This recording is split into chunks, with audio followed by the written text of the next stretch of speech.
Welcome back to Shit Creek Survivors. We believe one thing. We all have a Shit Creek story. Life has a way of putting us in situations we never expected. Trauma, loss, illness, addiction, heartbreak, or challenges that make us think, how were we even going to get through? But every story has something to teach us. Every struggle has lessons, and every survivor has paddles that help them find their way out. This week's Shit Creek story is Mickey Griffin's.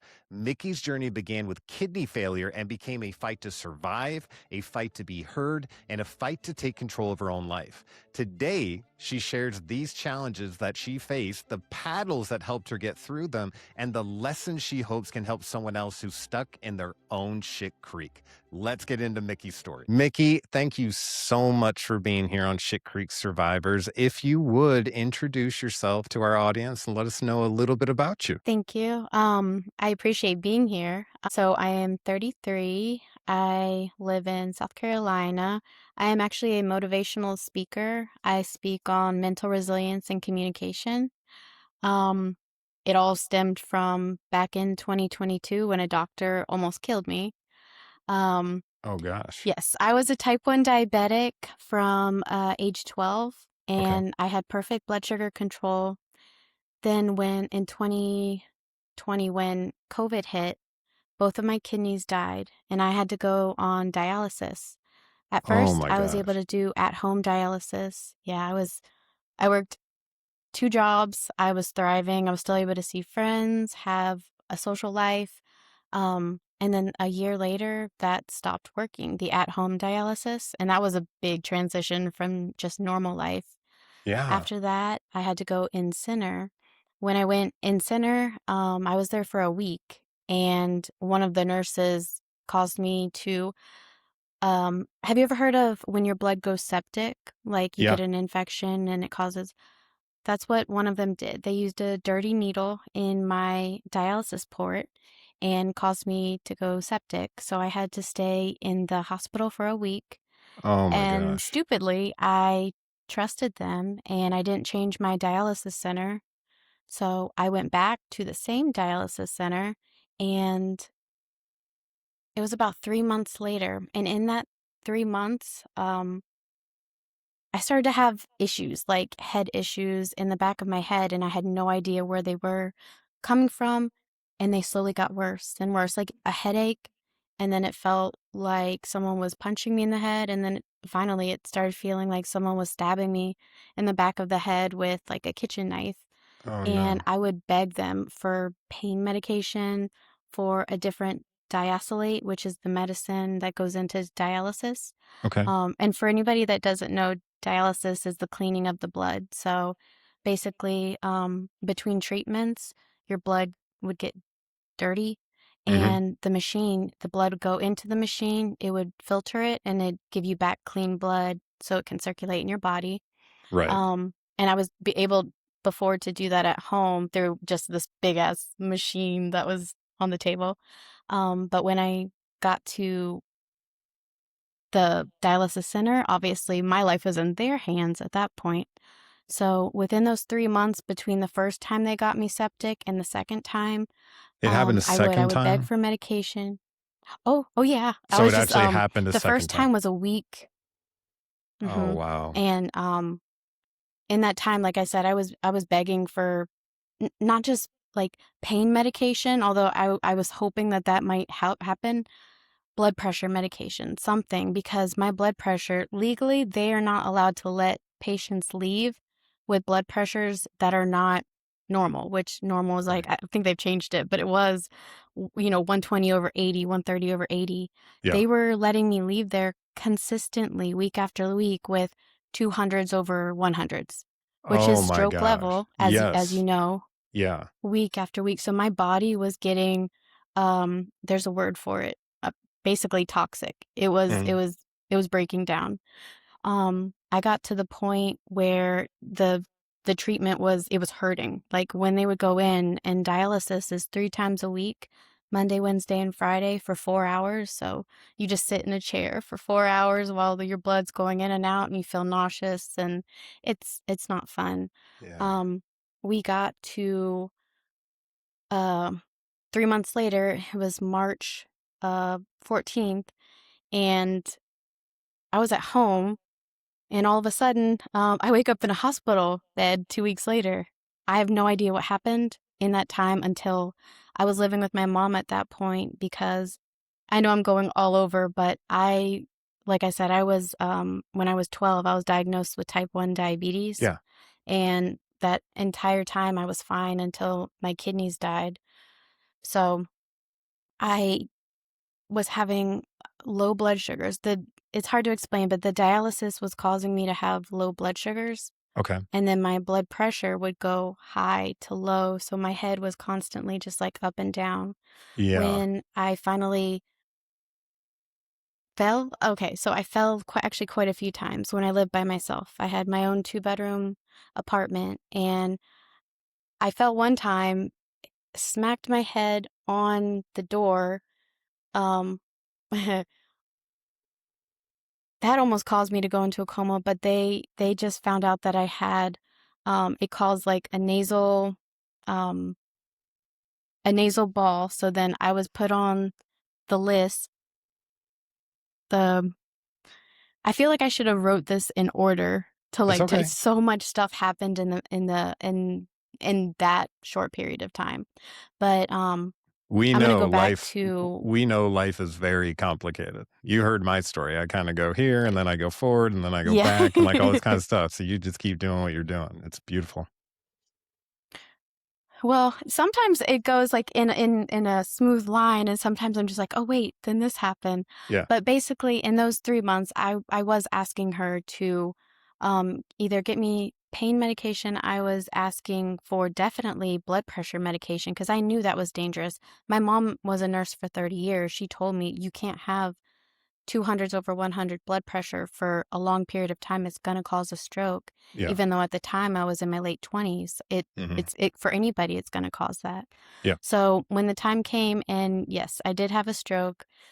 I was living with my mom at the time because I had many low blood sugars, and I was passing out in my apartment, Okay. and EMS kept having to break in my door to come get me, Mhm. and take me to the hospital. So finally she said, "No, you need to come and live with me," Yeah. because at that point they didn't know if they were gonna wake up one day and I was gonna be dead in my apartment because I lived by myself. Yeah. So, the day that that happened, I was taken in, and apparently when EMS had come in to get me the day of the stroke, Mhm. I also had my very first seizure of my entire life. They put me on the stretcher, and as soon as I got on the stretcher, apparently my body seized up. Mhm. So they handled that. Like I said, I was not conscious for all of this. Right. They took me to the hospital. Um, I woke up, what was it, a week and a half, 2 weeks later, and I was like, "What's going on? What happened?" I Mhm. had no recollection of anything. I didn't even remember anything from the week before it Yeah. happened. And another thing was I couldn't move the left side of my body. I couldn't I couldn't do anything. I could lift my arms, but I couldn't move that side of my body at all. It was freaking Wow. me out because you I wake up bet. and you're just like, I see my mom sitting there, and she's like, "Are you okay? Like, what happened?" Like, meaning like, do I remember anything? Did I Mhm. recall anything? And I was like, I really don't know what day it is, time, anything. I just Yeah. know that I can't move the left side of my body. And also come to find out, the hospital that I had gone to, and I live in South Carolina.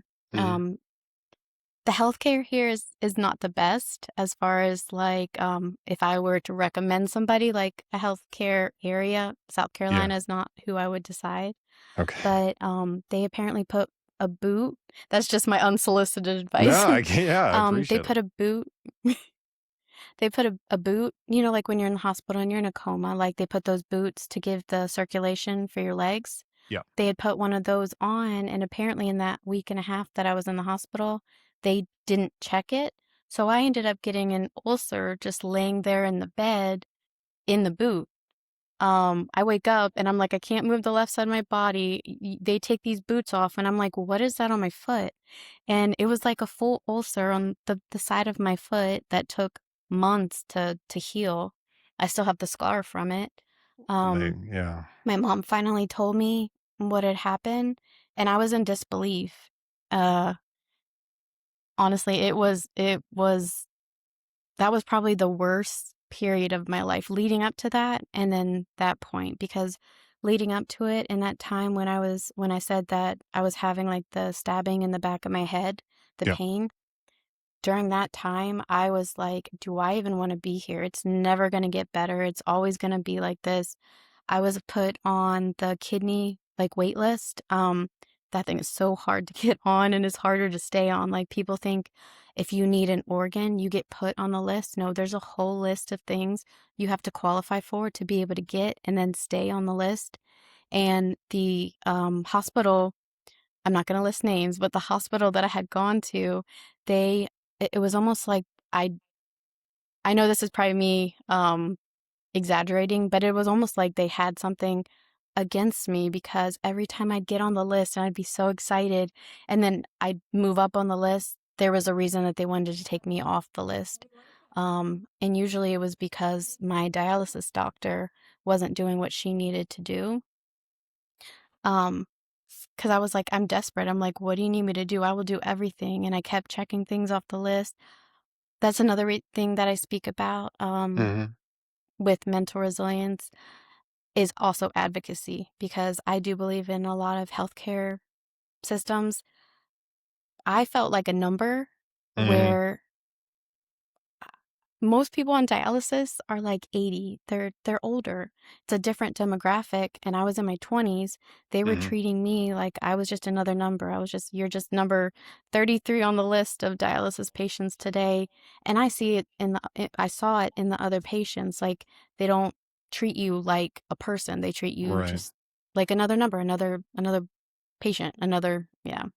Yeah. So, sorry, I got off on a tangent there. That was a No, whole nother, I can um relate. I can absolutely relate, and it's unfortunate. It almost seems like it comes down to, like, first off, it doesn't seem like they care in that moment, that they actually see right. you as a patient or a person. It's like they're collecting a paycheck, so they do what they have to do and then move on.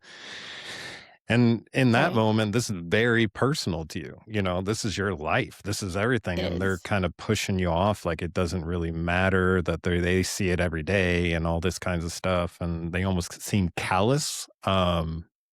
Now, I'm sure there are tolls that you go through when you're having to take care of so many patients, and maybe some people aren't grateful, and maybe you get negative. But yeah, you got to make sure as a professional you're balancing yourself out so that you're looking at people with hope, so that Right. you're looking at them like, what are you going to do after this? Like all that kind of stuff, like projecting a future, projecting hope, and that sort of thing. But yeah, it's unfortunate. I'm sorry, but I'm glad you're speaking on that so that if anyone else runs into that Thank you. experience, they know, "Oh, I remember Mickey You said have that." to pull Yeah, and you have to advocate for yourself too, because yeah, if someone doesn't go through the same experience, they only have outside, you know, looking in kind of for knowledge. They sure. don't have personal experience. Like, right now, if someone had told me like their story, I'd be able to empathize, like, that's Mhm. horrible. We need to advocate and do something.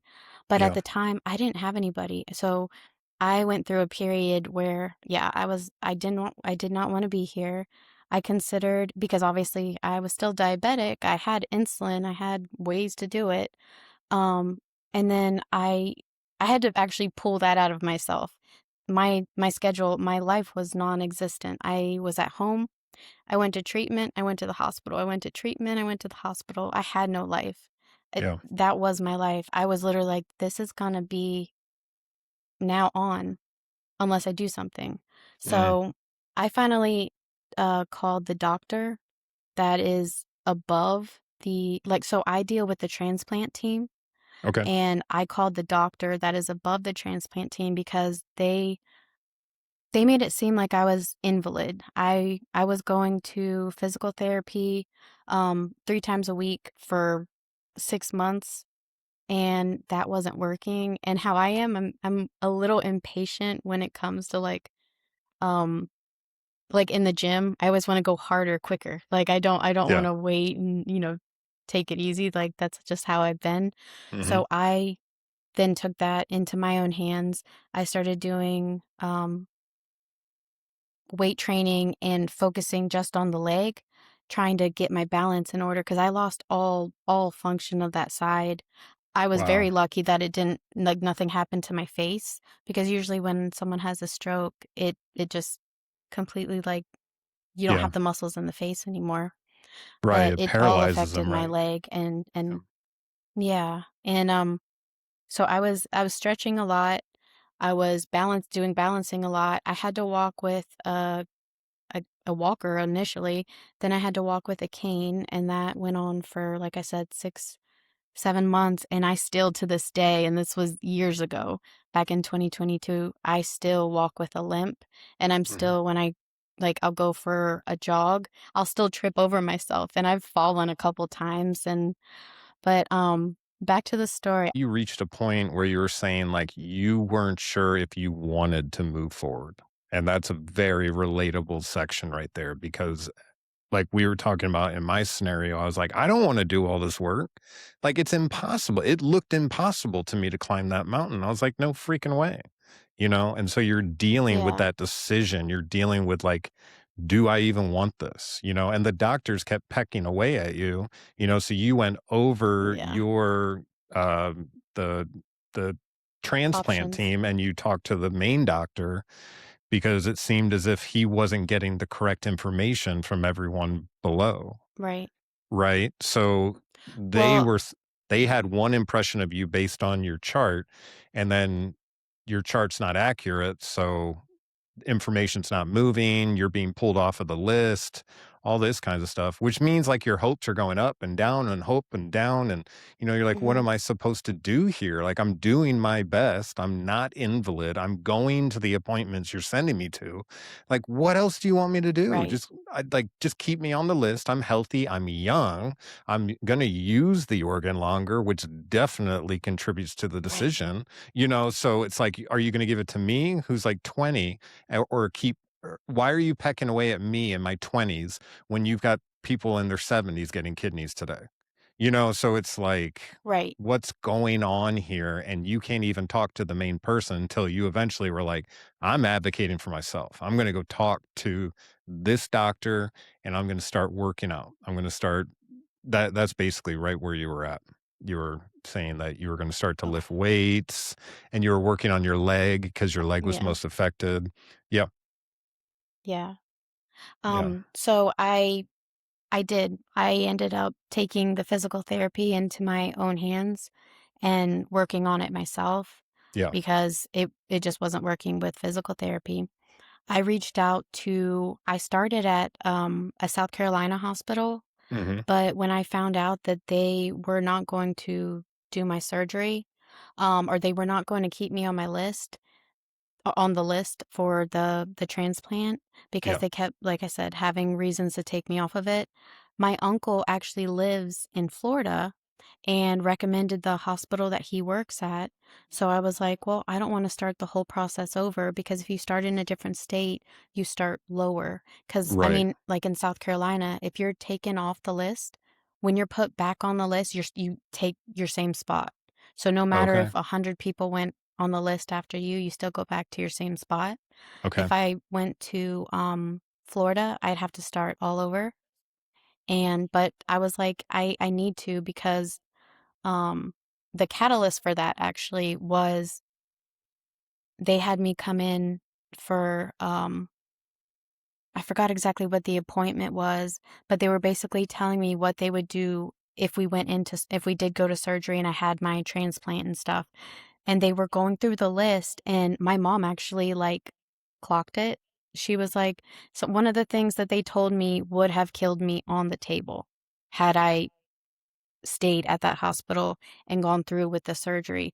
And when she told me that, I was instantly scared, and I called them and I explained it to them, and they were contradicting, and I it was you're supposed to be off of blood thinners before going into surgery so you don't bleed out on Yes. the table.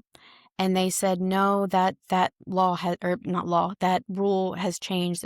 It's proven that that doesn't happen. And I'm like, no, that is absolutely what happens. I think to this day, that is still, I'm It's not that's medically common trained, but knowledge. it's a Yeah, quick Google search. yeah, Yeah. that's common So knowledge. like I said, it scared me, and she was like, "No, I've been a nurse for 30 years. That's not the truth." And I call them and they're like completely gaslighting me on the truth. So I was like, "You know what? I don't even care how long it takes. It's better to do this now that I've decided I'm going to live and I want to live and I want to speak about this." And at that point, I was like, "Let's just go to Florida and start over."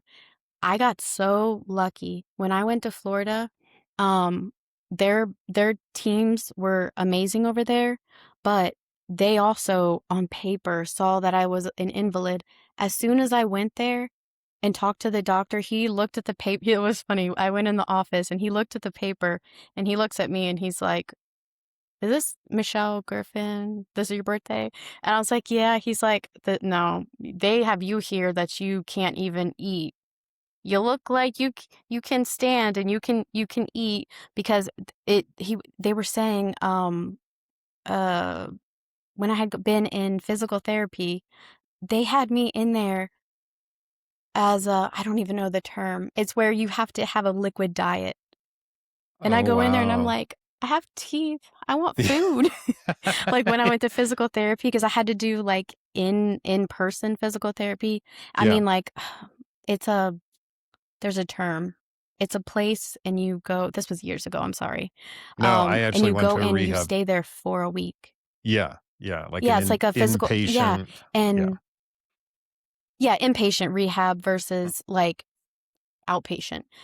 So when I went to the inpatient rehab, yeah, they were basically told the same thing. I don't know where the miscommunication was, but everybody assumed because I had a stroke, I can't eat real food. I mean, I couldn't walk. That was true. Like yeah, they did not want me walking because I was one of the ones that I would walk up and down the hallway. I can't just stay still. So I yeah. had to walk. I had to move. And they got mad at me for that. But when I finally got to the hospital and he looked at me, my surgeons in Florida were amazing, both of them, Good. because they gave me a chance. They didn't just go off of the paper that said that I was an invalid, that I can't eat, that I can't do anything for myself. They gave me a chance and they're like, "You seem healthy. Let's get some blood work done. Let's make sure that you're good and that you feel good so that we can do this." We did all of it in one day, like 8 hours of blood work and tests and all of it. And at the end of the Awesome. day, he looks at it and he's like, "Well, when do you want to get your surgery?" And I was like, I couldn't believe it. I got the biggest smile on my face because I'm like, someone is actually on my side for once when it felt like everybody was against me. Yeah, I felt like I had my mom in my corner and nobody else medical wise was looking out for me. mhm, Finally, someone was asking me like, "When do I want to get this done?" So, unfortunately, I did have to have open heart surgery before I could get my double transplant because okay. when that original doctor from dialysis caused my stroke, she also caused endocarditis, which is a rare heart disease. So I did have to have open heart surgery so they could replace one of my valves. Wow. So he said, "You want to come in next week?" It was like Wednesday. He's like, "You want to come in next Wednesday?" And I looked at him. I literally probably looked at him for like 5 minutes, like not believing what he said. I was like, "Absolutely."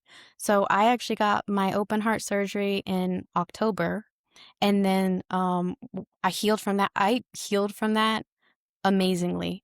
Yeah, I'm so grateful and blessed. It no pain, nothing, that's and I was amazing. able. I still have the scar. I went in December, and that was the best Christmas slash New Year's gift that I could ever have. I had my double transplant. I had two surgeons, one on this side, one on this side. They split me all the way down. One put a kidney on this side, one put a pancreas on the other side. So Wow. I simultaneously got rid of the kidney failure and the diabetes all in one. So now I have Wow. what most people have, three organs. I have five. I have two pancreases, only one works, and three kidneys, only one works. But I still have those, Wow. I have five organs. That's so interesting. I learned that this over the last couple years. I actually ended up having a autoimmune disease. It's called Berger's disease. It's like a buildup of protein, Yeah. but the problem is it scars your kidneys as it gets processed. And Oof. as you know, scarred kidneys don't recover. Like a liver will recover, but a Right. scarred kidney won't. And so I had been like telling doctors my entire life. I even like would pee blood, and after all the tests, they literally looked at me and were like, "I guess you're just a person who pees a little bit of blood." And I'm like, "Okay, good enough for me." Got into the academy, got into all that kind of stuff, and then like even after I got shot, my doctor kept calling me and saying, or it called me one year and it was like, "You have a high level of protein in your urine. You need to go to a kidney specialist." I'm like, "No, I don't. No, I don't. I'm totally fine. I just work out a lot. That's probably what it is. I'm totally ignorant to how it works." And then I had the biopsy, the kidney biopsy, which confirmed I had that thing. And now I'm at like 60%. And then you find out that when you get a kidney, you keep the other ones. It's not as if they remove the other ones and then they actually strap another one on you. So you've got 5 organs Mhm. instead of the 3 because you've got 2 extras, or you've got 2 extra kidneys I've got sitting in 2 there. pancreases. No, Yeah, no, and no. then Well, y yeah, and 1 yeah, you've extra got pancreas, yeah. yeah. That's so cool, and you got it It's done really. crazy. It is crazy, but life goes on, right? I mean, here you sit. I mean, Yeah. I wouldn't be able to tell anything, that you had been through so much medical. It has to be just so shocking and disappointing when you're fighting the medical system to receive help. 'Cause we're not in, like we Yeah. don't have public health care.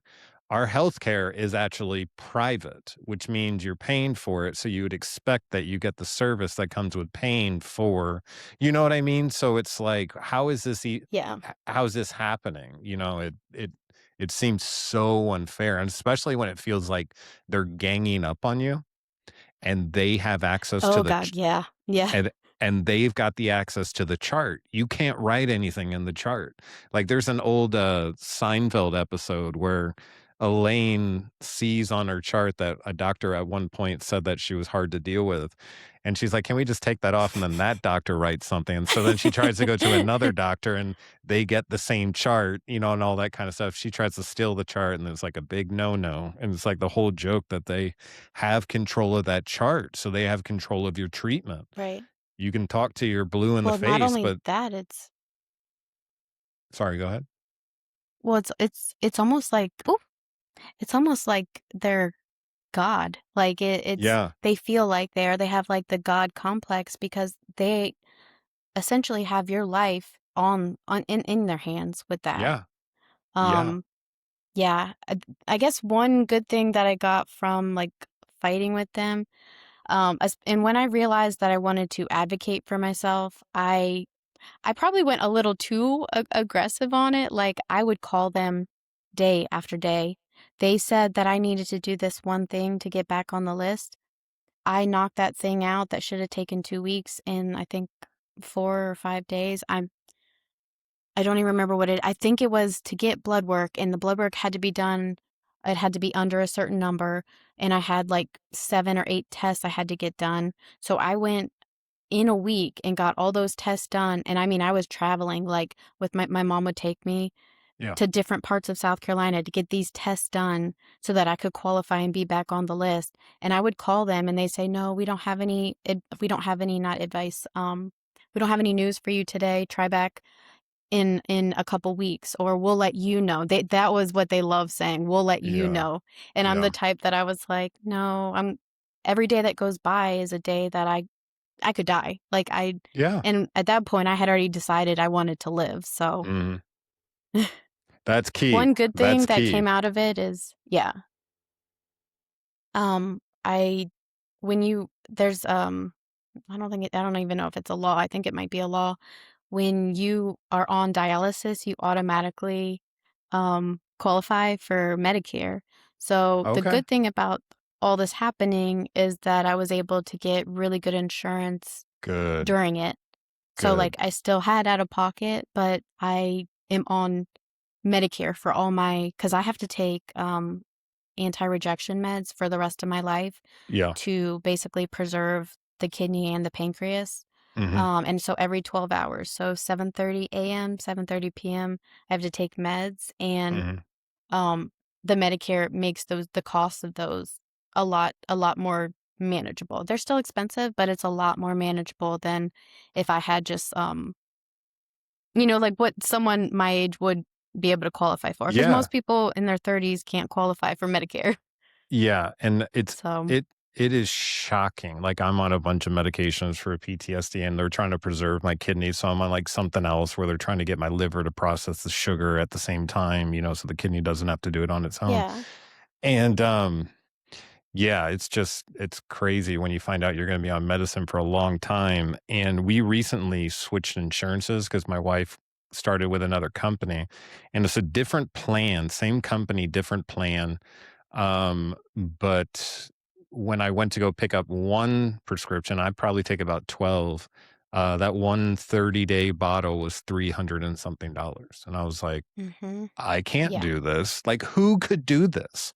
Who can spend Every month? exactly. And like if you add the other Yeah. meds on there, and I'm taking them every day, probably for the rest of my life, Mhm. I keep asking, can I get off these? And they're like, well, maybe. Like, that's not an answer. Um, Mhm. They love to s- say that. so I'll keep Did you doing ever my. have to Go ahead. Oh, I'm sorry. I was gonna say, did you ever have to go on prednisone? The, Yes. it's Yeah. like a steroid. Yeah, it's a steroid. So after I had my surgery, they put me on that, and I don't know what, side effects you experience, but it makes you, hungry and it makes you angry. So I actually took myself off of that Yeah. after 6 weeks. They want people to stay on that the rest of their lives, and I guess I I have no problem following the rules if it's something that's gonna benefit me, Yeah. if it's gonna be good for me. I was realizing that that was not helping my health, it was actually Hmm. affecting my mental health, Hmm. and so I took myself off, and I have not had an issue all these years with not taking it. That's So, amazing. I guess one thing that I would love to tell people is if you're going through a medical situation, don't always take just what the doctor says Hmm. first. Like, get their opinion, but also get other opinions and do research yourself because a lot of things that doctors tell you to go on, it can be managed with something that isn't going to affect a different part of your body. Because a Hmm. lot of medications today, um, they're for this, but then they cause this to a different part of your Yep. body or system or something. Yep. And that's what I originally thought that I was gonna be speaking on was I speak on advocacy, but also I was thinking it was just gonna be on I was so mad at, like, all the doctors, all the it was almost like "F you" to everybody in the medical field because you Yeah. did this to me and I can't walk and stuff, but now I've matured and I've learned that it's not all the doctors. There were some doctors that unfortunately didn't take as good a care of me as they should have, and I very luckily got through it Yeah. because, I had to change my mindset from, victimhood and to fuck them, I'm gonna do this anyway, like, Yep. because 'cause I'm gonna survive for me and my future Yep. self and all my goals. Because I had so many goals at that point. Yep. Um, but yeah, I was in the point where I was like, "Do I even wanna be here? Is it even worth it anymore?" Because the whole medical team seems like they're against me, and I'm depressed, and I was living with my mom at the time, and she feels everything that I feel because she was, like, my rock then. So then Yeah. I felt like, "Oh, well, maybe she'd be happier if I wasn't here because she has her own business to run, and I know I was affecting her, and then So I really really can't quickly, tell you what really quickly, I got to say something to the audience. These are real moments when you're sitting there and you're not sure if you're going to be able to continue. That's where the rubber meets the road. And anyone who's listening thinking that this isn't a life worth living, just give it another day. Just try one more thing, reach out to another resource, whatever you have to do. Even if you could talk to someone for 8 minutes, not even about what's bothering you, it will make you feel a little bit better. Always reach out to the people who have your back. And if you don't have a circle, you can find organizations or podcasts or, someone like Mickey who's walked these steps before and you're not alone. So I just had to interject that because those moments happen and we don't talk about them a lot, but they're pivotal moments. And I love what your heart and your gut said, and it was basically, "I'm not going out like this. I will not sit down and just like wait for this to happen. I'm not going out like this." And I hear that in a lot of stories. And I felt that too.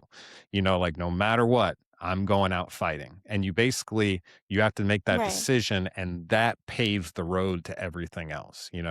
It's not easy. It's a really tough decision, but it's the best decision that you're going to make. It's to keep pushing, keep going, knowing that you did everything you could possibly do, even if you don't make it. You'll have that last moment where you say, at least I tried. And I encourage everyone out there to try. Right. Mickey, keep going. I just had to say that. Thank you. And I agree 100%. How it changed my mindset and what now I teach in my one-on-ones with people is that you can make noise, like, and I'm not talking about make noise like, I don't know how to say it in like a PC way. You If don't if have you to. need to advocate for yourself and like you need to say no, question everything basically. I did. I questioned everything. I said, "Why am I doing this?" I'm also a Gemini, so I'm very curious. Hmm. But I always ask questions. I want to know why things work this way. Why do I need to do it this way? And in the past, a lot of people, and I know people feel this in their jobs, in their relationships, in life in general. They're just told they need to do it. No one explains to them why they need to do it, and they can feel that it's the wrong thing to do. And a lot of people don't want to cause issues with other people, so they Yeah. just do it. And I like to teach people, no, ask questions, get the full picture, feel 100% comfortable in like what you're doing before you move forward because otherwise you're not going to stick with it. So like Yeah. in that situation, I had to choose in my own head that I wanted to reach this goal. I wanted to walk again. I wanted to live again because I was very social in my early 20s and it was a complete shock to my system not doing anything but going to the hospital. I was angry. I was angry at everybody and anybody and I probably had like FU written on my forehead to a lot of people and it wasn't personal. It was like internally I was mad. I was like, why did this happen to me? I've always taken care of myself. But I now I 100% think it was for a reason. I think that I'm supposed to help people, and I do. Now that's my job, I help people know that know that it's not that bad, and, like, I don't know, there's so much that I wanna say, but, um, I used to be such a people pleaser, Mhm. and, like I was one of the people that I didn't wanna rock the boat. I was willing to compromise for other people, and when I was about to die because of other people, I don't know, something switched, and I was like, "No, no, I need to take control of this, and this is what's gonna happen because this is what I need." Mhm. So, yeah, even if you have to rock the boat a little bit, I think people should definitely advocate for themselves, and, um, I honestly wanna start, like, a nonprofit in the future to help people that really don't have a voice, like, the people I swear, when I was in the dialysis center, there were multiple people that, you could just see it in their face, they were depressed. They were like, this is just life, I don't have a reason for being," and I don't know if it's because they were older and they thought nobody cared about them, but it's sad to see because there's a lot of Yeah. people in the world, younger and older, that think that nobody cares what they have to say, nobody will believe them, nobody their pain doesn't matter, and it does, and when you I think this is my own bias, but I think if you go through something, like how you were speaking or like how in there if you go through something big, which most people by the time they hit 30 have gone through something big in their life, Mhm. in my opinion, you have 2 choices. It's either, you know, fuck this and go past it. That's not even the right way. It's either like you're gonna stay in this and be a victim forever, or you're gonna do something about it. There is no like, woe is me. That's the Right. one thing that I can't. My boyfriend now. He'll have a bad day and I'll be like, okay, so what are you grateful for today though? Because he's a mechanic. So he talks Mhm. about like the cars he works on and like the bad days. And I'm like, I hear you. I understand that. But what are you grateful for today? I said, if nothing else, your beautiful girlfriend. But if I was like, Yeah. you woke up today, you didn't get Yeah. in a car accident on the way to work. You have your mom, you have your dog. I said, like, you have a job. You're making money. You're making good money. Like, you have so many things to be grateful for. Why are you talking about this car that's a piece of shit car because it's giving you issues? Like, that's your monkey in your circus for like 8 hours and then it nothing till tomorrow. It's not that big of a deal. And I want people to understand like whatever you're going through, not saying that it doesn't feel like the world is ending, Mhm. but you will get through it and you will come out on the other side and you will feel stronger because I definitely did. Yeah. Like when I went through all this. Now, was there a time when, because I know I went through this, I was very angry for a long time, and I was using that kind of like fuck everyone, like this will not be the end of me. You know what I mean? The guttural kind of like I'm Yeah. going to make it through this or I will die trying. Um I had a tough time turning off the anger. Like, I had to reacclimate almost to, like, what you're talking about, seeing the good, seeing the gratitude, seeing the good things, because all I could see for a long time were the bad things, or what I considered bad, and it was always just like, of course, another thing, and then there's another thing, and then, of course, it makes Right. sense, blah, blah, blah, blah, my life sucks, and, like, so I had to make like, almost like a commitment that if I was gonna live, I needed to try to live in a better way. Actually, one of the things that encouraged me to do it is I had this sudden realization. I'm like, all right, so when I had a major head injury in high school, I played college lacrosse and got a bunch of concussions. Now I got shot in the head. I've got people in my family who have had dementia. What if I make it to old age, I don't and I go into maybe like dementia or something like that? How scary would it be if my program is always anger?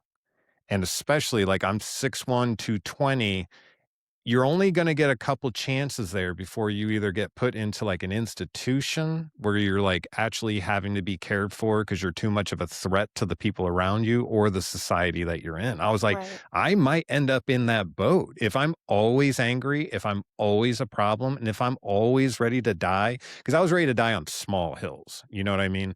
Um but Yeah.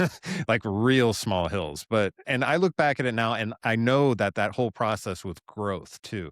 You mentioned maturity. That's Yeah. another word for it. It's like you get used to the battle almost, and you're almost able to kind of like, I don't know, come out of it a little bit. I don't know if that made sense. But anyway, it's just interesting that this is how it seems to work for a lot of people, and that we're more similar actually when you think about it. Because when you're sick, all you want to be is healthy. You like, and you don't even think it's like a huge Yeah. request. You're like, I just want to be healthy. That's it. I just want to be normal. And people are looking at you who are healthy and who have the keys to the castle, but are telling you that you're not allowed in the door for whatever reason. You're like, that's Yeah. bullshit. But anyway, sorry. I actually had a question. The question was, did you have to kind of force yourself to transition from being like, "Rah," to like, do you know that what I'm talking about just by saying that, uh, I do exactly. back Yeah. down to like a more manageable, because I found out like with all that anger, I was exhausting myself. So Mhm. I'd be like at by the end of the day, I something like the straw could hit my back and it would break it. You know what I mean? It would be a small thing because all day I've Yeah. been fighting and gearing and pushing and pushing and pushing. And then I just get exhausted and I'll collapse over a small thing. So I didn't know if you experienced that at all. Oh, absolutely. It's actually funny. I've gotten that exact kind of question worded a little bit differently many times before because Okay. yes, like I said, I when I first was going through the medical stuff, there was like a fuck you just written on my forehead to everybody. It didn't even matter. I hated you because you were healthy and I was going through this, and that's not fair, you know? Yep. And that but also that's not fair of me to think that way.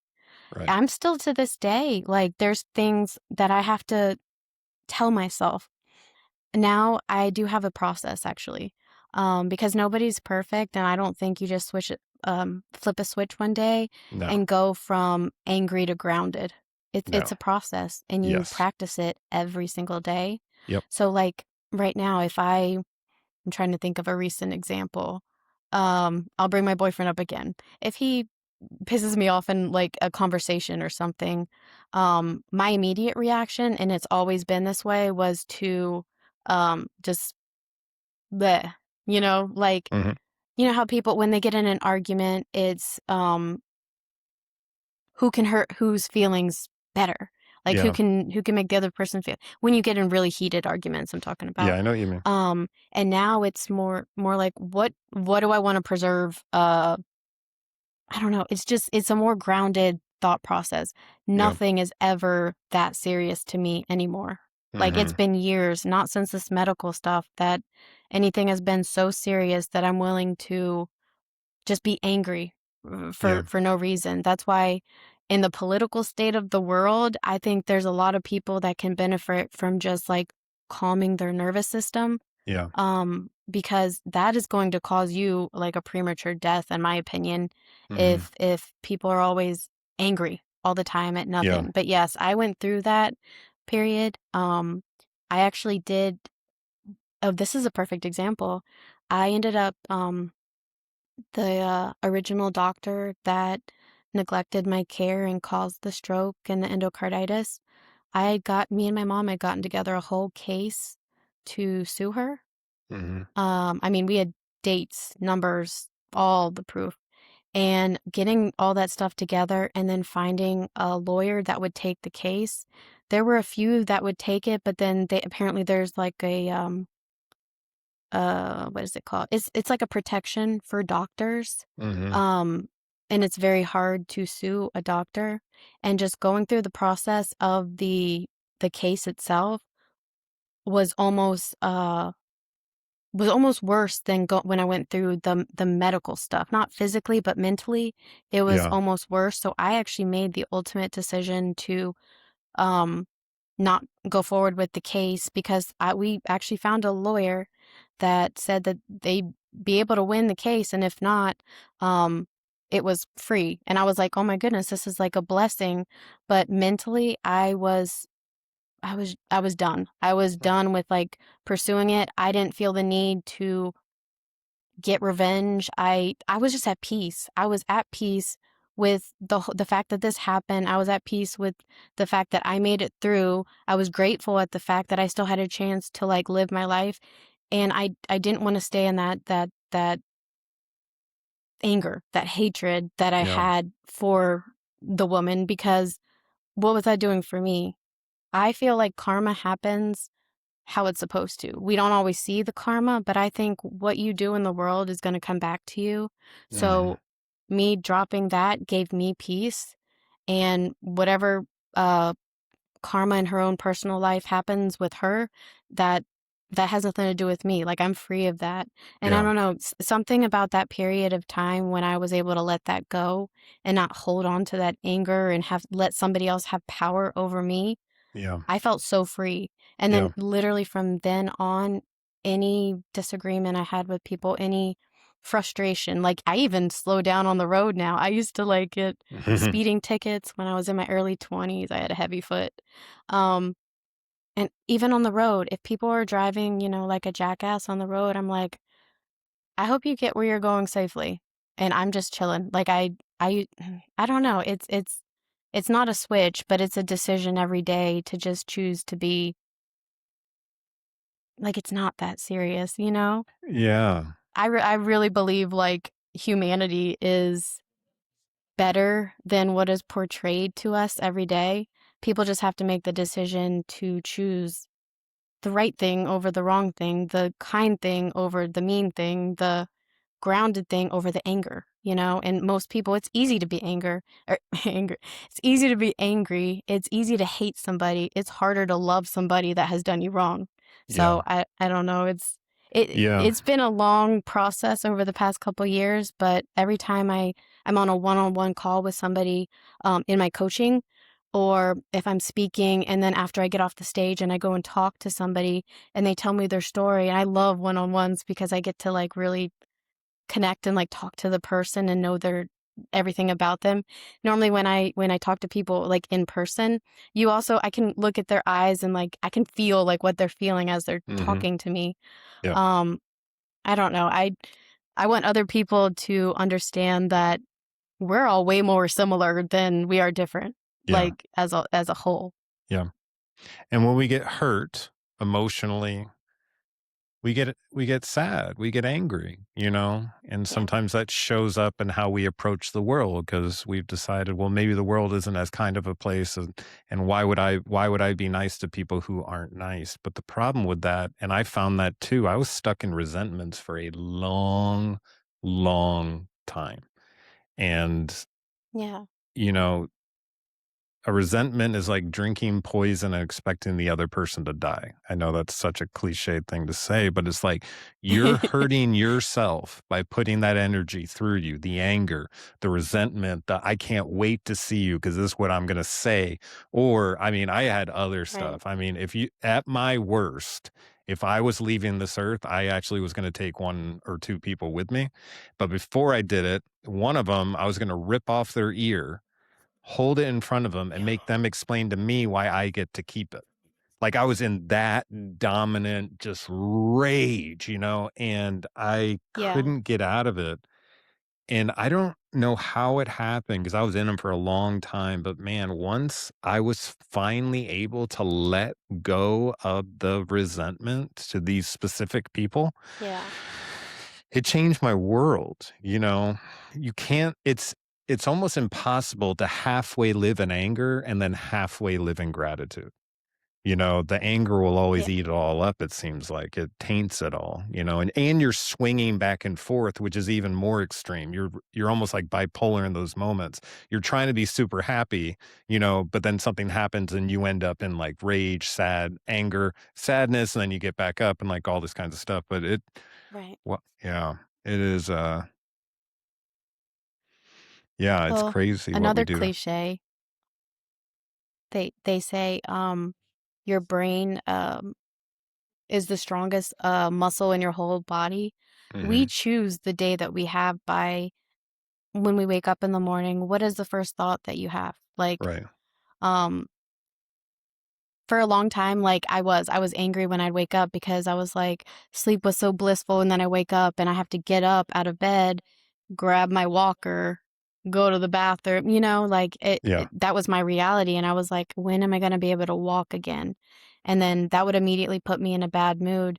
Now I wake up and it's like, even if I had a bad day the day before, I didn't get as much work done as I wanted to get done, um, I'm still alive today. I can still make my schedule today. I choose how I'm gonna be today, how I'm gonna be, what I'm going to allow other people to say to me, because Mhm. that's another part of, when I speak, I like to show people, because a lot of people are, uh, more on the people-pleasing side, and they just wanna keep the peace, but another cliche, you have to fill your own cup before you can fill others, just like they tell you on the plane, you have to put Yeah. your mask on before you help somebody else.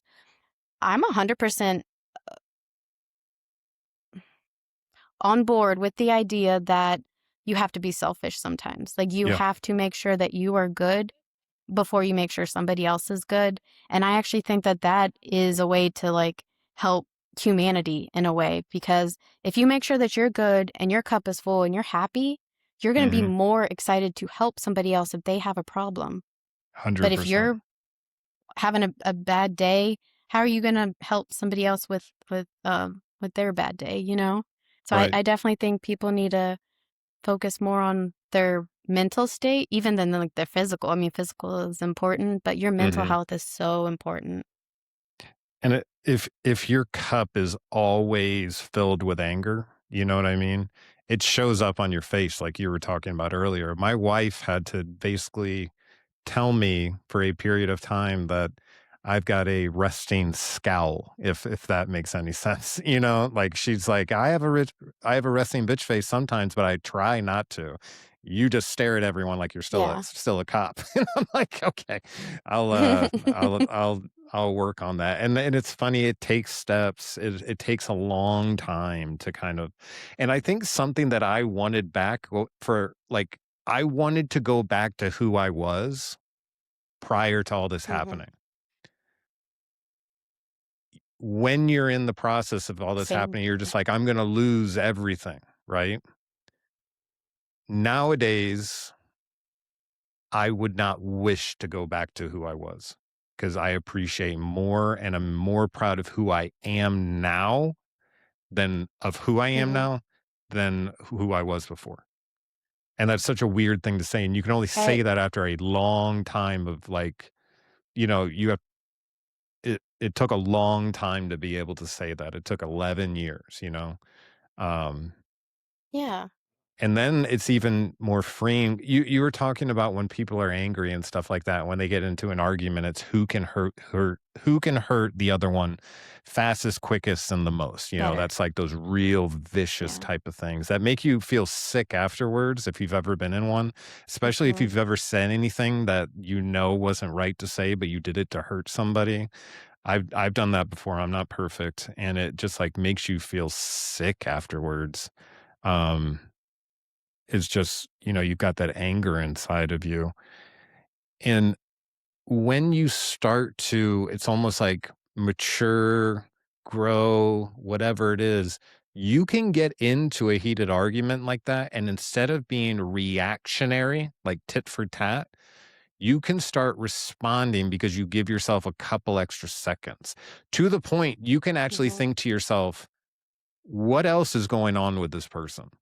What am I not aware Right. of? Because, well, first off, if you're doing it with someone that you love, like this isn't a normal thing. It could possibly be a cry for help. And if it's a stranger, you have no idea what they're going through, and they could be mad over anything. And why engage in that when you don't even know what the problem is? It's only because you're angry you're willing to like go toe to toe with someone. But is it really worth screwing Right. up not only your day, your moment, but potentially your life over something super stupid? I was the guy. Right. If you did something on the road, cut me off or something like that, I was taking my big truck. I was driving 100 mile an hour as close as I could to you, getting in front of you, slowing down to below the speed limit. And if you were right on my butt, I was going to stop the truck and we were going to have a conversation.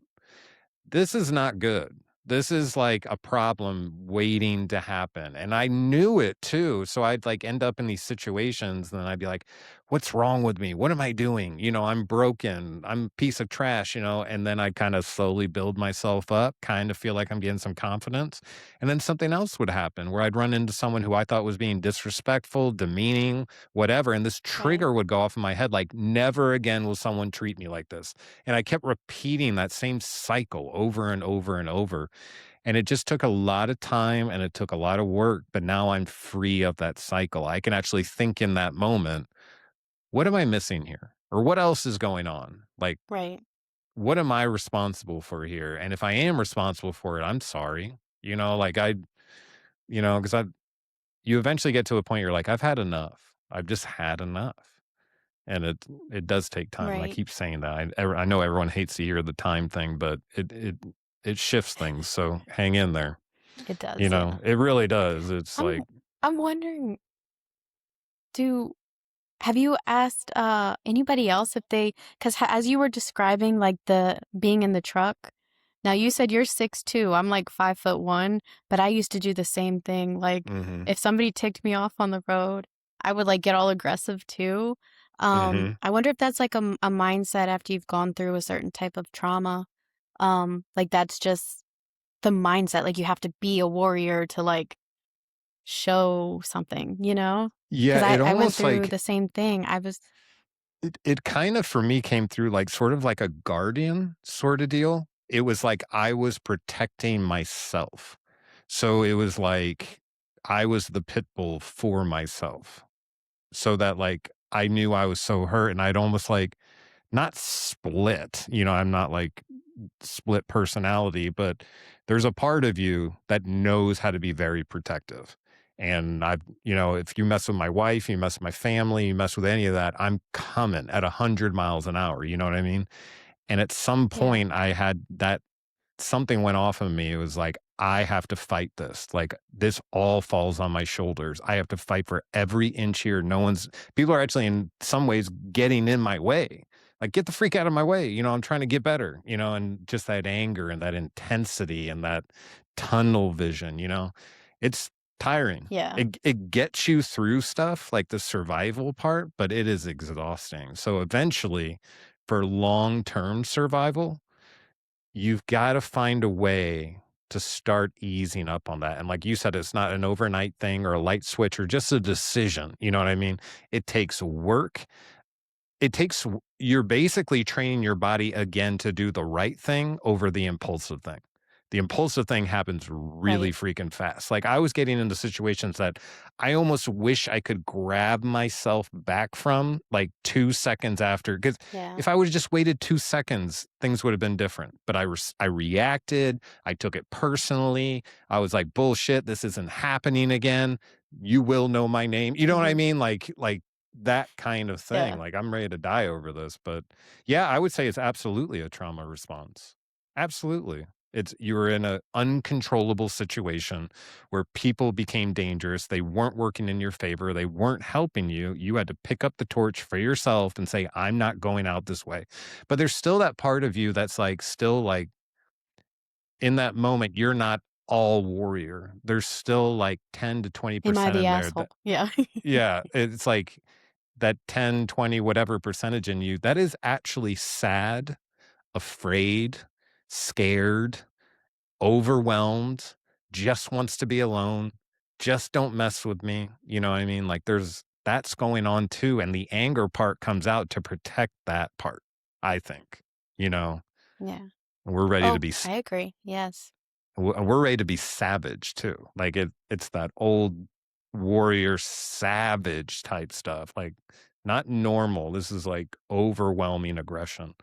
Um, and I know a lot of Right. people can relate, but you can get out of it. It's not a overnight process, but with practice, it's like a muscle, you just have to basically rewire that neural thing to go from react with anger to, I'm going to sound so to react with love. It's either the darkness or the light. And, Yeah. Yeah. I was trying to live in both. Like, when I was angry, I wanted to be angry, but and then I hopefully would get whatever, but I can't do that. I can't give myself the benefit of the doubt to have one leg in both worlds, because anger always comes through and destroys the love. It just wipes it Yeah. clean. So I try my best to be a good boy, if you will. And then you just start adding days together, and then you're like, oh, I could do this. I guess I could do this. And you're not perfect. You bite someone's head off, and then you're like, oh my gosh. But every moment is a lesson learned, if you let it. Um, Well, and it gets easier over time, just like a bicep curl. I mean, it's yeah, hard when you first do it, and then after 2 weeks, it's a lot easier to do that same amount of weight. yeah, So it is. It's something you have to practice every day. I still do it 100%. today. Like, I still have to calm myself down in some conversations when my trigger will go, psh, and I want to just like bite somebody's head off, and then I have Yeah, to consciously decide not to, you yeah. know? And And we're that human. I mean, we're not perfect, none of us. absolutely, we are human beings trying to do our best. And everyone has glamour shots up on their Facebook and Instagram about how glorious their life is. Meanwhile, the reality of their life is they feel like they're in shit creek and everyone else around them seems to have the perfect life. That's not the reality. That's not Right. happening. Everyone's going through some shit. And luckily enough, we've got people like Mickey to come on and share their stories so that people know that they're like, I thought for the longest time I was the hardest done to individual in the world. Like, I actually believed it. I believed that I had, like, this doesn't happen to anyone. Of course it happened to me, blah, blah, blah, blah, blah. And I've heard so many stories since starting this podcast, which make me go, wow, I was caught in victimhood. Like, wow. We had someone on here who I guess after you have 10 strokes, they don't count them anymore. Yeah. So all he says is, I've had 10 plus Really? strokes. 10 plus strokes. He's in a wheelchair, can't move a bit, and has to deal with the emotions that you and I get to deal with while moving, while you know what I mean? While at least getting some Wow. physical thing in there. And I said, how do you even handle Yeah. that? And he goes, I let it, I feel the feelings when they come, and I let them wash over me. And once they wash over me, they'll disappear. But until I feel them, Release I'll be them. stuck Yeah. with them. And I'm like, damn, you know? So we can That's learn a lot. powerful. Yeah. Yeah. Because he doesn't have an option to escape. He's right there. He's stuck in it. Right. And the strongest and the best thing for him to do is he determined was to just feel it. It's funny, you can like avoid feeling something and it can kind of hurt you for a week compared to like if you decide to feel it, it may hurt a little bit more, but it's not going to last as long. That's what he said. Right. Yeah. And you feel more powerful afterward for going through it, the feelings, you 100%. know? And then he inspired me. Like you know what I mean? And then inspired whoever else that was thinking about it too. Cause other people are thinking about this isn't manageable. He's thinking about, Right. he might get to go to a park in a wheelchair if it has the special accommodations, which he was talking about a park that had it now, which was total freedom for him. You know what I mean? He got a concrete Yeah. path that he could go into the woods on in his wheelchair so he could be alone. He just wants a moment alone, a moment of freedom, just like you in the hospital. Like, get me out of this fucking place. Like, leave me alone. Yeah. Anyways. So Wow. what would you say to the person who might be sitting in the mud right now and is thinking, I'm not sure if I have what it takes to keep going? Well, first off, you absolutely do. I think it's really important to this is where you have to know that you're worth it. Number one, you're worth whatever you're going through, getting to the other side. Yep. Doesn't matter if it's happening with a person, with a situation, like you're worth living. You're worth Yes. surviving.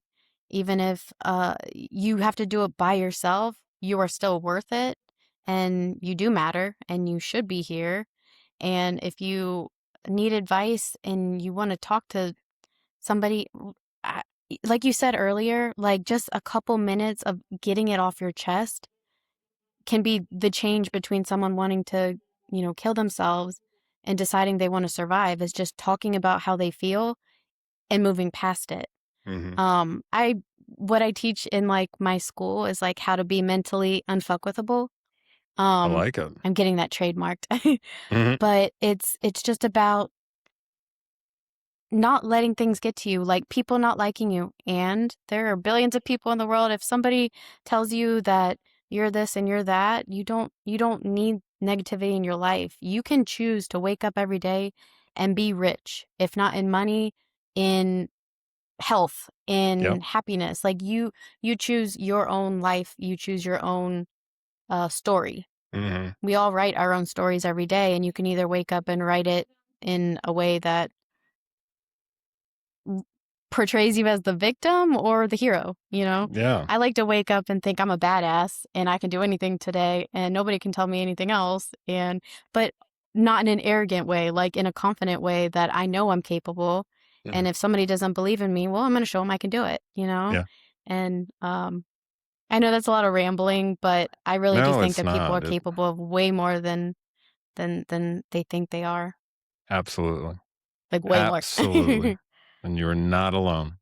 Well, Mickey, it's been an absolute pleasure. Thank you so much for joining us on the show. I'm going to attach all your information to the bio so anyone listening will be able to access that information and reach out to her directly for some help. If you're struggling, I encourage you to do so. Use any resource you possibly can. It's worth it. And then when you get back up, you're going to be able to help somebody else. All right. Take care. Bye. Thank you for joining us for another episode of Shit Creek Survivors. Remember, we all have a Shit Creek story. Every story has lessons. Every survivor has paddles that help them find their way through. If Mickey's story impacted you, please like the video, subscribe to the channel, and share it with someone who needs it. And remember, while every Shit Creek looks different, no one has to paddle alone. We'll see you next week for another Shit Creek story.